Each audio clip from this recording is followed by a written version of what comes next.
Ashad the Lone Cyberman was very arguably one of the easiest, original, best villains of the Jodie Whittaker era. This character, based of course on the Cyberman, was an original and unique and scary idea for Doctor Who. He featured in one of the best episodes of Jodie Whittaker's era, The Haunting of Villa Diodati, and to me and many others, this villain was very scary and a very compelling one at that. He was what the 13th Doctor's era sorely needed, was a big main bad, alongside, of course, the Master, which was featuring heavily during this era, which was, a very unique one. But this era of Doctor Who missed a trick like it did on basically every single trick it attempted.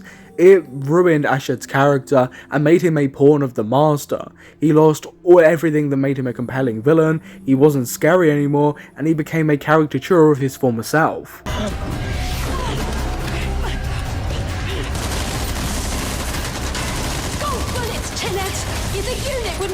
Yeah, thanks for that incredible line, Ace. What made this villain such a compelling one at that was he didn't conform to regular Doctor Who conventions. He was a brand new, unique spin on the Cybermen. We saw the more human side of him crossed with this mean and brutal force to be reckoned with, something that the original Cybermen definitely harkened back to. There was familiarity within this villain, but also a brand new element and spin on it, alongside this very cold-natured character, something we hadn't seen in a villain, especially within this era, for a while. A compelling villain within 13's era, especially before The Haunting of Villa Diodati, was pretty rare at that. And this character was a very strong and menacing character who took over every scene that he was in.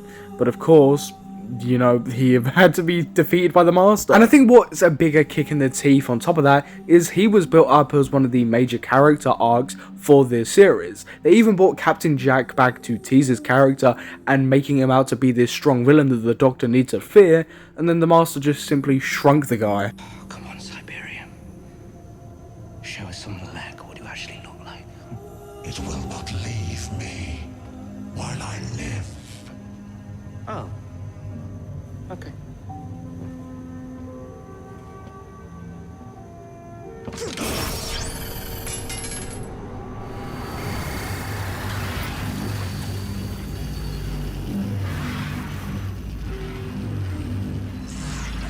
Like, it really does confuse me why they went down the route of the Master being able to defeat Ashad the Lone Cyberman so easy, and the focus to be back on the Master and the Timeless Child. I would have much preferred to see Ashad the Lone Cyberman at the height of his power, and maybe even defeating the Doctor properly. Maybe Ashad the Lone Cyberman instead of the Master was the main villain of power of the Doctor, and took the life away from the Doctor. With how menacing and scary the performance of Ashad the Lone Cyberman was, I think this would have been incredible and an even better send-off to the Doctor instead of whatever regeneration shenanigans they had in Power of the Doctor. But for whatever reason, they get a brand new unique spin on a iconic old villain, and which one that works, and they just flush it down the toilet for the same old Master Doctor storyline. Instead of going for this Lone Cyberman storyline, they went down the Timeless Child route instead, which I personally think is a weaker storyline than anything they could have concocted with the Lone Cyberman.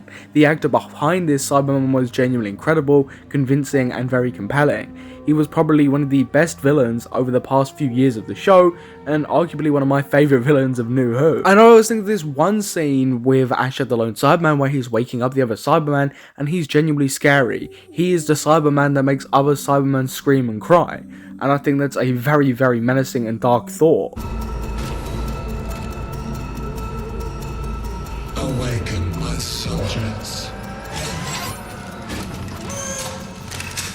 The ascension shall begin.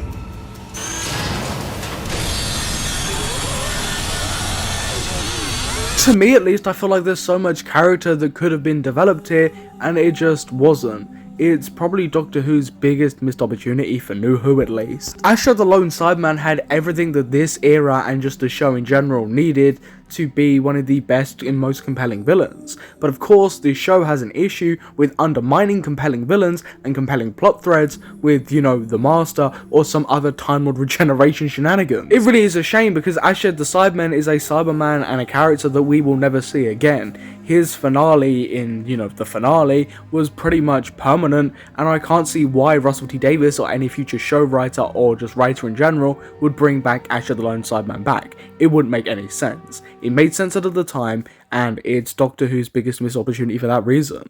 Ashad can't come back. It just doesn't make any sense. The whole Ashad and the lone Cyberman plot thread is something that I've been thinking about personally for a while. I think it is one of Doctor Who's biggest missed opportunities just for how iconic this character could have been, but unfortunately it was wasted and he became a caricature of himself, undermined by the Master, yet again, a flaw of Doctor Who's current era.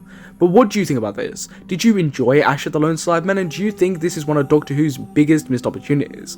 Comment down below. I feel great to be back on this channel, and I'll be making more consistent Doctor Who content. But I've been your host Samuel. Don't forget to leave a like and subscribe, but I'll catch you in the next video.